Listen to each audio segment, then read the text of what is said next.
नमस्कार, मैं आपके साथ के राणा महुआ खबर देख रहे हैं आप और स्वागत है आपका उत्तर प्रदेश उत्तराखंड बुलेटिन में। हरिद्वार में प्रस्तावित कुंभ मेला 2027 की तैयारियां अब तेज हो गई हैं। केंद्रीय गृह मंत्री अमित शाह के प्रस्तावित दौरे को देखते हुए शासन और प्रशासन पूरी तरह से अलर्ट मोड पर नजर आ रहा है। वरिष्ठ अधिकारी आनंद वर्धन ने डाम कोठी पहुंचकर संबंधित अधिकारियों के साथ विस्तृत समीक्षा बैठक की है।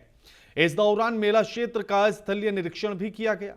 अधिकारियों को स्पष्ट निर्देश दिए गए कि कुंभ से जुड़े सभी विकास कार्य तय समय सीमा के भीतर और उच्च गुणवत्ता के साथ पूरे किए जाएं। प्रशासन का मुख्य फोकस आधारभूत ढांचे को मजबूत करने, यातायात प्रबंधन सुधारने, सुरक्षा इंतजाम पुख्ता करने और श्रद्धालुओं को बेहतर सुविधाएं उपलब्ध कराने पर है। कुंभ मेला देश विदेश से आने वाले लाखों श्रद्धालुओं का बड़ा धार्मिक आयोजन होता है, इसलिए इसे राष्ट्रीय स्तर पर भव्य और सुव्यवस्थित रूप से प्रस्तुत करने की तैयारी की जा रही है। गृह मंत्री के दौरे से पहले व्यवस्थाओं की वास्तविक स्थिति का आकलन कर कमियों को दूर करने का प्रयास किया जा रहा है ताकि आयोजन सफल और सुरक्षित हो सके। गृह मंत्री जी का भ्रमण प्रस्तावित है मार्च के प्रथम सप्ताह में, तो उसी की तैयारी के लिए और साइट इंस्पेक्शन के लिए सभी अधिकारियों के साथ और जो इवेंट मैनेजर्स हैं उनके साथ बैठक की गई और यहाँ पे भ्रमण किया गया। तो उसी की तैयारी के लिए आज हम हरिद्वार आए थे। बैरागी कैंप में होने वाला है। अभी बैरागी कैंप भी प्रस्तावित किया जा रहा है। कब होने का है? मार्च के प्रथम सप्ताह में।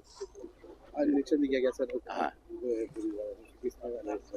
नहीं, किस तरह से क्या तैयारी करनी है, किस तरह से होना है, वो उसकी तैयारी के लिए सारे। गाजियाबाद में जीआरपी पुलिस ने सराहनीय कार्य करते हुए पिछले 3 महीने में गुम हुए 122 मोबाइल फोन बरामद करके उनके असली मालिकों को सौंप दिए हैं। बरामद मोबाइल फोन की कुल अनुमानित कीमत लगभग 12 से 13 लाख रुपए बताई जा रही है। जीआरपी के क्षेत्राधिकारी सुरेश कुमार गुप्ता ने बताया कि रेलवे स्टेशन परिसर और ट्रेनों में मोबाइल गुम होने की लगातार शिकायतें मिल रही हैं। इसके बाद एक विशेष सर्विलांस टीम का गठन किया गया और अभियान चलाया गया। तकनीकी सहायता और लगातार निगरानी के जरिए मोबाइल फोन को ट्रेस कर बरामद किया गया। जिन यात्रियों ने जीआरपी थाने और रेलवे स्टेशन पर शिकायत दर्ज कराई थी, उन्हें उनके मोबाइल फोन वापस सौंप दिए गए हैं। अपने फोन वापस पाकर यात्रियों ने खुशी जाहिर की है और पुलिस टीम की सराहना की है। पुलिस ने यात्रियों से अपील की है कि यात्रा के दौरान सतर्क रहें, भीड़ भाड़ में अपने सामान का ध्यान रखें, किसी भी गुमशुदगी या संदिग्ध गतिविधि की सूचना तुरंत जीआरपी को दें। हरिद्वार के जिला एवं सत्र न्यायालय रोशनाबाद को बम से उड़ाने की धमकी मिलने के बाद पुलिस प्रशासन पूरी तरह से अलर्ट मोड में है। हरिद्वार के वरिष्ठ पुलिस अधीक्षक नवनीत सिंह के निर्देश पर एसपी सिटी के नेतृत्व में बीडीएस टीम और सिडकुल थाना क्षेत्र ने संयुक्त रूप से न्यायालय परिसर में सघन चेकिंग अभियान चलाया। इस दौरान न्यायालय में प्रवेश करने वाले प्रत्येक व्यक्ति और वाहन की गहन तलाशी ली गई। डॉग स्क्वाड और मेटल डिटेक्टर के माध्यम से संदिग्ध वस्तुओं की बारीकी से जांच की गई। पुलिस अधिकारियों ने न्यायालय परिसर की सुरक्षा व्यवस्था का निरीक्षण कर आवश्यक दिशा निर्देश जारी किए हैं ताकि संभावित खतरे को समय रहते निष्प्रभावी किया जा सके। इस अभियान के दौरान अधिवक्ताओं, कर्मचारियों और आम जन में सुरक्षा को लेकर भरोसा बनाए रखने का प्रयास भी किया गया।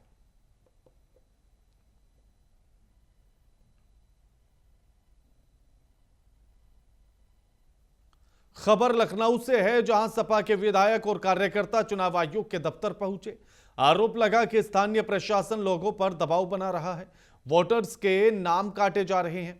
सपा नेता और विधायक मुकेश वर्मा ने कहा कि मैनपुरी में डीएम और एसएसपी जिला पंचायत सदस्यों, ग्राम प्रधानों, ग्राम पंचायत सदस्यों और बीडीसी सदस्यों पर अनुचित दबाव बना रहे हैं। उनका आरोप है कि चुनाव आयोग बीजेपी के दबाव में काम कर रहा है और इसलिए बीजेपी को मदद मिल रही है। मुकेश वर्मा ने आगे कहा कि दलित और पिछड़े वर्ग के लोगों के वोट काटे जा रहे हैं। उपचुनाव के लिए आयोग ने पर्याप्त समय नहीं दिया। उन्होंने ये भी कहा कि आयोग को रिपोर्ट सौंप दी है, लेकिन कोई कार्यवाही इस पर अभी तक नहीं हुई क्योंकि आयोग पर बीजेपी का दबाव है।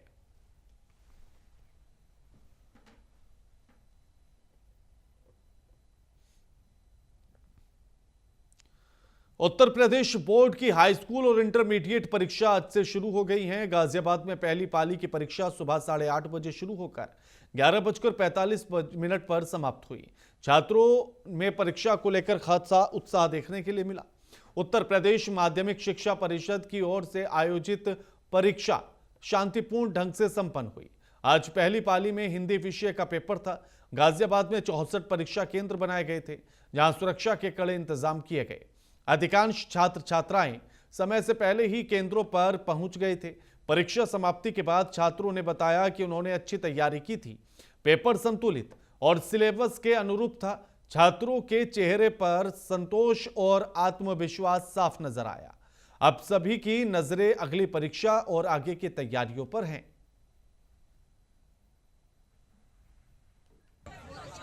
लगभग कितने मार्क्स आ सकते हैं? कैसा एक्सपीरियंस रहा? किस तरीके से था? पेपर हार्ड था? कैसा था? नॉर्मल था।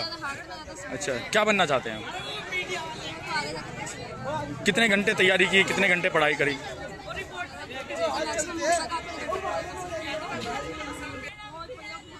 बहुत बढ़िया। कितने मार्क्स आ सकते हैं? हाँ, आ जाएंगे 80-85 प्लस तो आ ही जाएंगे। क्या बनना चाहते हैं? मैं डॉक्टर बनना चाहती हूँ। अच्छा, फेवरेट आपका जो सब्जेक्ट है कौन सा है? वैसे तो एसएसटी है, बट हिंदी मस्त गया है, तो बहुत अच्छा है। अच्छा, लगभग कितने, मतलब 80% प्लस? हाँ, 85 से तो ऊपर ही है। लगभग कितने घंटे पढ़ाई कर रहे हैं? तैयारी, जो बोर्ड की तैयारी कैसी चल रही है? बहुत बढ़िया चल रही है वैसे तो। उत्तर प्रदेश बोर्ड परीक्षा में हाई स्कूल में 25,518 छात्र छात्राएं परीक्षा देंगे। परीक्षा के लिए शहर और ग्रामीण इलाकों में 74 परीक्षा केंद्र बनाए गए। परीक्षा की निगरानी के लिए कंट्रोल रूम में कर्मचारियों की तैनाती की गई।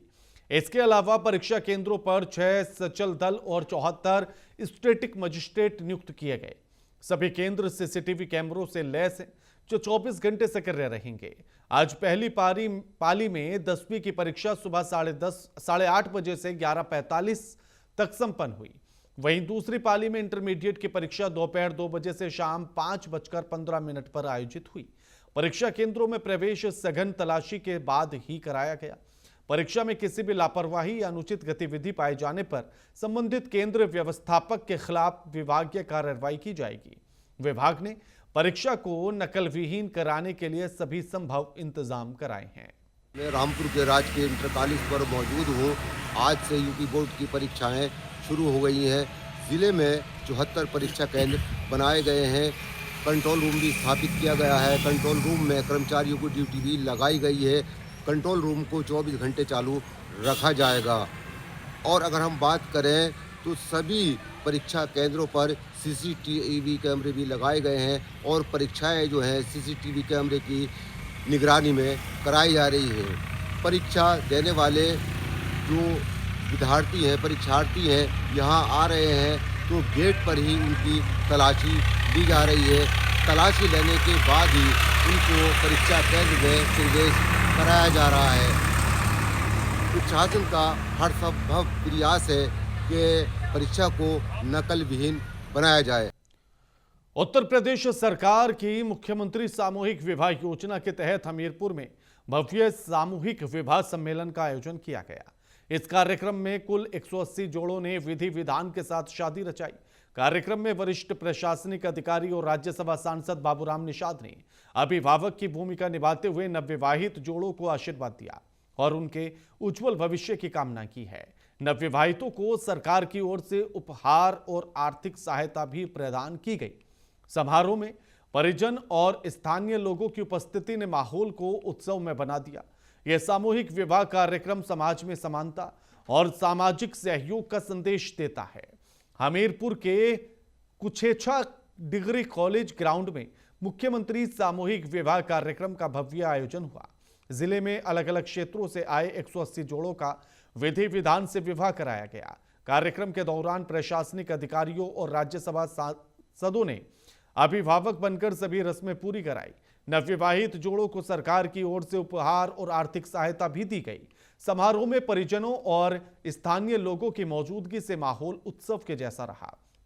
सामूहिक विवाह सम्मेलन में लड़की पक्ष की ओर से मुख्य अतिथि के रूप में राज्यसभा सांसद बाबूराम निषाद शामिल हुए और वधू पक्ष को आशीर्वाद देकर बेहतर वैवाहिक जीवन की कामना की है।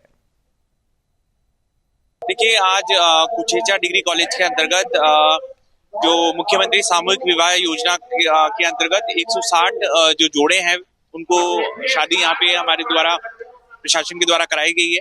और इस पूरे कार्यक्रम के अंतर्गत जो मुख्य अतिथि हैं वो राज्यसभा जो सांसद जी हैं वो हैं, चेयरमैन नगर पालिका और अन्य जनप्रतिनिधि गण भी उपस्थित हैं। पूरा जो कार्यक्रम है बहुत भव्य रूप से कराया जा रहा है और जो भी सामान जो अनुमन्य है शासन के द्वारा वो भी जो नव विवाहित जो जोड़े हैं उनको दिया जा रहा है। और इसके लिए हम लोग ने भोजन आदि की और अन्य जो व्यवस्था है वो भी कराई है। और पूरा फिल्म अभिनेता राजपाल यादव तिहाड़ जेल से रिहा होने के बाद अपने गृह जनपद शाहजहांपुर पहुंचे। बंडा ब्लॉक के कुंडरा गांव स्थित अपने घर पहुंचे, जहां उन्होंने प्रशंसकों से मुलाकात की। राजपाल यादव ने कहा कि वह तिहाड़ जेल में चिंतन करने के लिए गए थे और अपने प्रशंसकों की दुआओं की बदौलत ही रिहा हो सके हैं।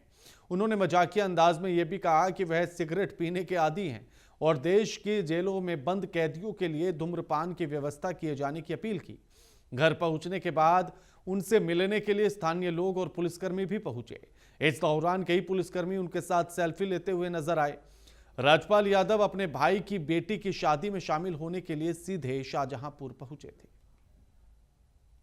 धन्यवाद तन मन धन से जिसने जिस तरीके से आशीर्वाद से, जिसने दुआओं में, जिसने जिस तरीके से भी सोशल मीडिया के माध्यम से, और बहुत सारे ऐसे लोग हैं हमें जो पता है वो सोशल मीडिया पे नहीं आए या वो आना नहीं चाहते, जिन्होंने डायरेक्ट वे में मदद की, जिन्होंने इनडायरेक्ट वे में मदद की। Love you.